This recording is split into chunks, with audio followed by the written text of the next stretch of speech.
Depuis la fin du 19e siècle, le féminisme est devenu l'idéologie qui façonne le monde.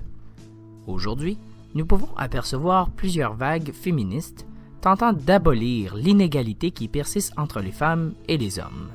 Leur but ultime, atteindre l'égalité politique, sociale, culturelle et économique. Le droit de vote des femmes, le droit de l'éducation et le droit de travail ne sont que quelques exemples des exploits qu'ils ont atteints. Ils ont définitivement transformé le monde avec leur vision des choses et c'est pourquoi je vais vous plonger dans la lutte sans merci que ces femmes ont dû prendre part. Au cours de l'histoire, multiples théories ont vu le jour concernant le féminisme. Elles tentent tous de citer des hypothèses qui expliqueraient pourquoi les hommes créent une injustice sociale entre les femmes et eux-mêmes. La théorie du corps explique comment cette inégalité serait reliée au corps de la femme. Suzanne Bordeaux tente d'expliquer que l'homme est un être d'esprit, tandis que la femme est liée au corps, ce qui ferait d'elle un objet. La théorie de la langue est une autre théorie populaire. Apportée par Eliane Vino, elle explique que le langage de la femme et de l'homme serait différent.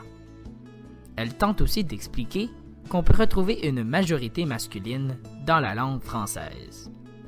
L'injustice sociale envers les femmes est encore un sujet d'actualité, et plusieurs se demandent pourquoi. La théorie psychanalytique explique que cette injustice serait dans nos racines. Cela voudrait signifier que l'homme serait né en se croyant supérieur et la femme inférieure. Patience, de plus, notre environnement nous endoctrine inconsciemment. Au travail ou à la maison, une atmosphère de supériorité masculine règne. Généralement, les femmes ont une plus grande dextérité que les hommes.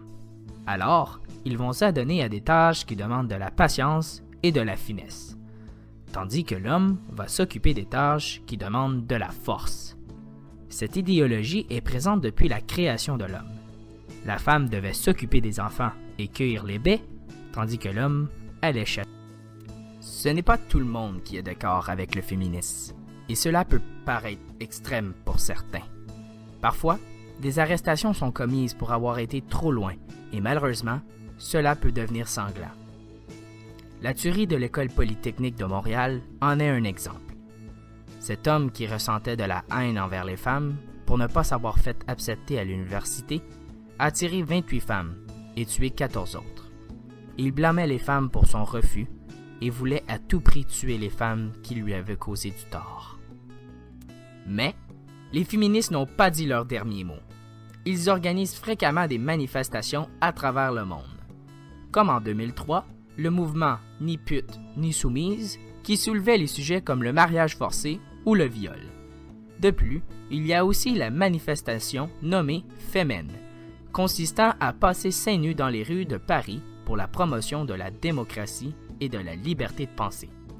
Le féminisme a débuté en France lors de la Renaissance. Aujourd'hui, cette idéologie est éparpillée un peu partout dans le monde.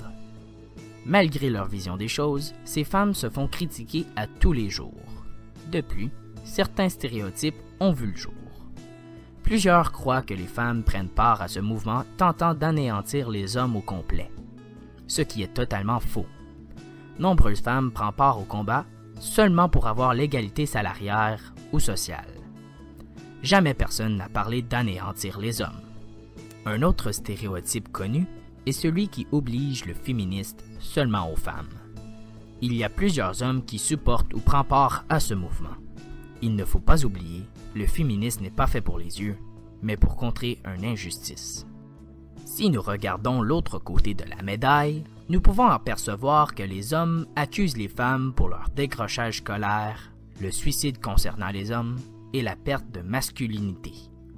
Également, ce groupe croit que les femmes sont inférieures aux hommes et qu'il faut simplement l'accepter.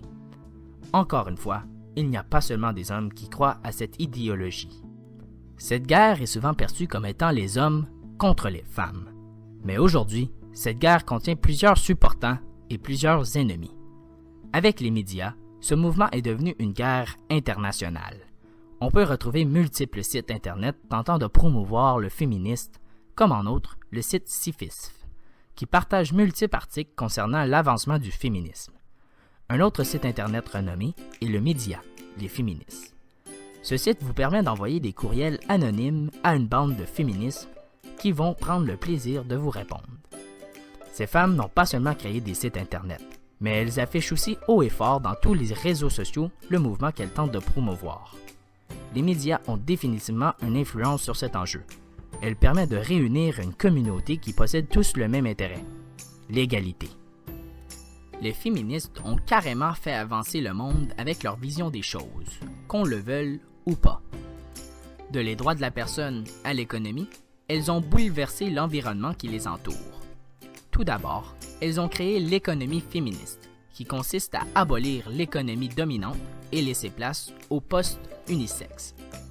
Ces femmes ont aussi pointé du doigt les inégalités salariales pour avoir un salaire égal à celui de l'homme. Cette égalité salariale a provoqué une hausse d'offres d'emploi puisque le marché du travail était enfin ouvert aux femmes.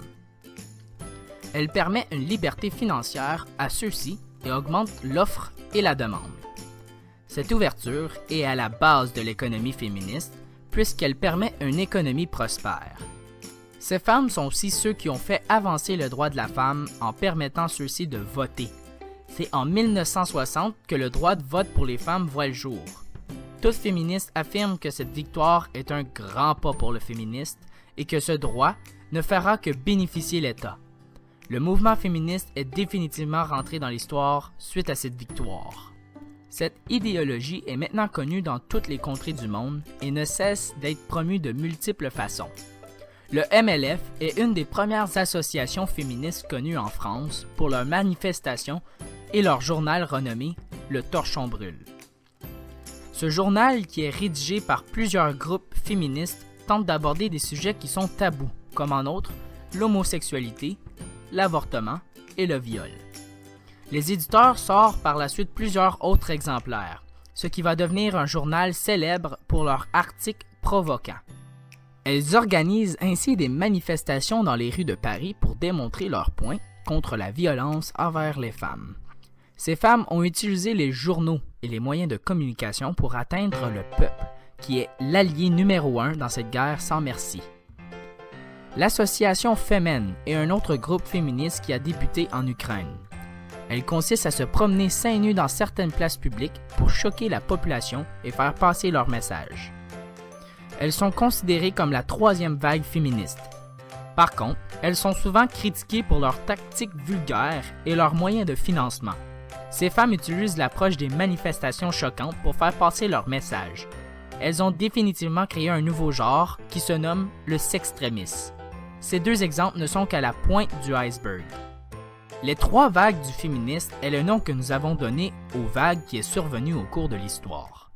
La première vague consiste les féministes qui se sont battues pour le droit de vote et qui se mêlent aux politiques et au libératisme.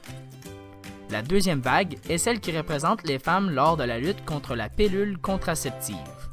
Et finalement, la troisième vague est celle des luttes contre la race, le sexe, la classe sociale et l'orientation sexuelle. Notre société est remplie de règlements et de lois permettant le respect mutuel et éviter l'anarchie. Pourtant, certaines règles ne font que ralentir la progression de l'État et du bon fonctionnement de l'humanité. Les lois sur l'avortement et sur la pilule de contraceptivité ont été de grands défis pour les féministes.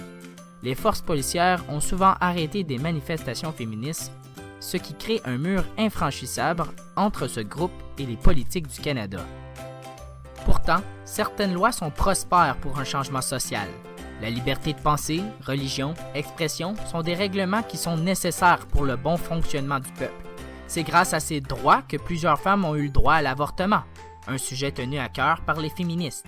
Ces lois évitent le chaos et apaisent la société. Mais pour le féminisme, les lois ne sont que des bâtons dans les roues. Elles ont dû enfreindre ces lois à travers l'histoire et nous les remercions pour le progrès qu'elles causent. Ce projet en ligne m'a ouvert les yeux sur la lutte que ces femmes prennent part. J'ai pris conscience des difficultés que les femmes subissent à chaque jour. Il faut du courage et de la détermination pour pouvoir manifester dans les rues. J'espère que ce mouvement féministe va continuer à rendre notre monde meilleur.